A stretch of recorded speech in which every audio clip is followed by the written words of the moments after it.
आज मैं बात करूंगा ऑस्ट्रेलिया का करंट सिनेरियो क्या चल रहा है, क्योंकि यूनिवर्सिटीज़ का एक डेलीगेशन है जो कि इमिग्रेशन मिनिस्टर और प्राइम मिनिस्टर से मिला है। तो उसके बाद गवर्नमेंट ने क्या कहा है, क्या अश्योरेंस दी है, और क्या यूनिवर्सिटीज़ में जो अब जुलाई इनटेक आगे आने वाला है तो क्या वो स्टूडेंट्स को वीज़ा ग्रांट करेंगे या नहीं करेंगे, इसका सारा सिनेरियो मैं आपको इस वीडियो में बताऊंगा।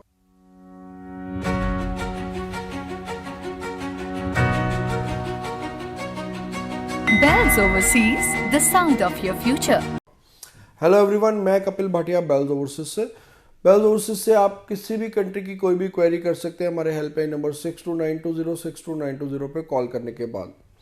तो ऑस्ट्रेलिया में स्टूडेंट्स अभी भी परेशान है कि क्या हमें अप्लाई करना चाहिए, नहीं अप्लाई करना चाहिए, या क्या जुलाई इनटेक में ऑस्ट्रेलिया वीज़ा ग्रांट करेगा या नहीं करेगा। तो plus post study work permit को लेके भी कुछ बातें चल रही हैं कि गवर्नमेंट अब वो भी चेंज करने जा रही है जून 2024 में। पोस्ट स्टडी वर्क परमिट को लेके भी शायद कुछ चेंजेस करेगी ऑस्ट्रेलिया। तो अब जो स्टूडेंट्स का देखिए मेजर जो इशू है वो मैं बताता हूँ कि ऑस्ट्रेलिया की जो यूनिवर्सिटीज़ है उनका एक रिप्रेजेंटेटिव गवर्नमेंट से, इमिग्रेशन मिनिस्टर और प्राइम मिनिस्टर से मिला है।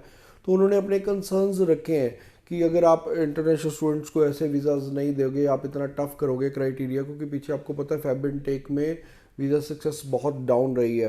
तो वो कह रहे हैं कि आने वाले टाइम पे हम कैसे सरवाइव करेंगे, क्योंकि उनको भी स्टाफ की सैलरीज है, उनके भी ओवरहेड्स हैं, एक्सपेंसेस हैं। तो उन्होंने अपने कंसर्न्स रखे हैं गवर्नमेंट के आगे कि आप कम से कम एक क्राइटेरिया फिक्स कर दो, उसी क्राइटेरिया के ऊपर हम चलेंगे। तो वहाँ पर गवर्नमेंट ने अपना उनसे कंसर्न्स रखा है।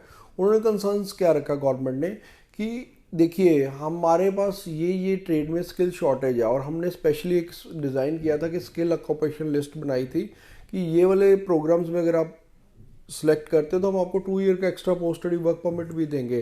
लेकिन हुआ क्या कि स्टूडेंट्स अप्लाई तो करते हैं बढ़िया प्रोग्राम्स में जो उनको ज़रूरी है कि वीज़ा लेने के लिए, या बड़ी बड़ी यूनिवर्सिटीज़ में अप्लाई करते हैं, लेकिन उसके बाद वो आके अपने प्रोग्राम चेंज कर लेते थे। और कहीं ना कहीं उन्होंने कहा कि हमने अगर एक्स्ट्रा 2023 में अगर हमने माइग्रेशन बढ़ाई भी है, लेकिन फिर भी हमारी स्किल शॉर्टेज फुलफिल नहीं हो रही, जो हमारी इंडस्ट्री की नीड है वो पूरी नहीं हो रही। तो इसीलिए अब वो बैठ के इसी पे वो मंथन कर रहे हैं कि कैसे किया जाए कि एक तो चलो उन्होंने जो लूप होल्स थे उनको प्लग इन भी किया, जैसे उन्होंने ये मना कर दिया कि 6 मंथ तक आप कोर्स चेंज नहीं कर सकते, उसके बाद आप अपना कोर्स भी चेंज नहीं कर सकते कि जिस लेवल का आपने कोर्स लिया उसी लेवल में ही आपको रहना पड़ेगा। ये सारे और भी कुछ मेजर्स लेने जा रही है गवर्नमेंट, ताकि वो ये चाहते हैं कि जो हमारे पास स्टूडेंट्स आए, जिस कोर्सेज़ के लिए आए उन्हीं कोर्सेज़ को वो स्टडी करें। ये नहीं होता कि आप आए तो आप इंजीनियरिंग करने के लिए, उसके बाद आप कुकरी का कोर्स कर रहे हो, प्लम्बिंग का कोर्स कर रहे हो। तो ऐसे वो नहीं चाहते हैं ये चीज़ें। तो उसी को ही उन्होंने अब एड्रेस किया है। गवर्नमेंट ने कहा है कि हम इसके ऊपर जल्दी ही कोई ना कोई ऐसा एक्शन प्लान बनाएंगे कि ताकि वो स्टूडेंट्स ये चीज़ ना कर पाएँ और जेन्युइन स्टूडेंट्स ही सिर्फ ऑस्ट्रेलिया में आए पढ़ने के लिए।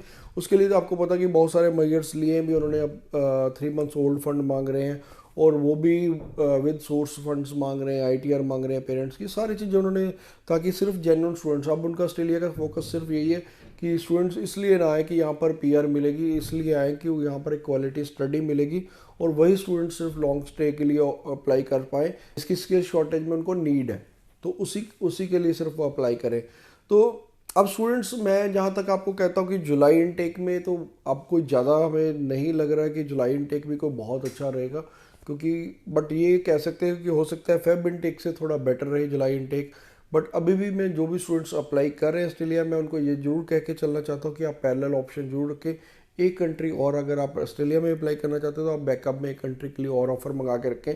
चाहे आप जर्मनी अप्लाई कर सकते हैं, USA कर सकते हैं, UK कर सकते हैं, न्यूजीलैंड कर सकते हैं, इवन कनाडा कर सकते हैं। जहाँ भी आपको जो कंट्री आपको बेटर लगती है वहाँ पर आप पैरेलली अपना प्रोसेस जरूर चला के रखें। अगर किसी कारणवश भी आपको यहाँ पर GT क्राइटेरिया नहीं क्लियर होता, आपको COA नहीं मिलती या आपका वीज़ा नहीं मिलता, तो आप डिसअपॉइंट ना हो, आप दूसरी कंट्री के लिए अप्लाई कर सकते हैं। Bells Overseas, the sound of your future.